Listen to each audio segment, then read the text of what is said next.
that the world's against me. I've got excuses, all those things where you don't, it's everybody else's fault except yourself. Getting out of that mindset into a mindset where I'm responsible for all the outcomes in my life. That's one challenge, but actually my biggest challenge, which I think more people will relate to, is I got bullied a lot at school because of my disability, and I found bad behaviours. So I found fighting and violence, and ended up in a really bad place where I was partying, and I lived a life for other people's perception as opposed to my own sense of fulfilment.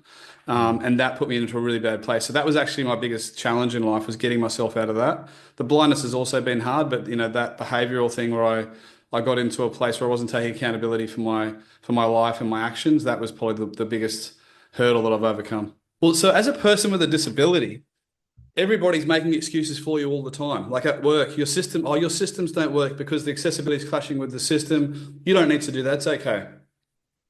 Oh, you didn't hit your sales target. That's okay because you're blind, so therefore it's harder for you. So that's okay. So it's not just you making excuses for yourself. The world's making excuses for you as well. So it's even harder to be a high performer. So you need to just not, you need to not make excuses for yourself, but you also need to not let other people make excuses for you. See that the world's against me.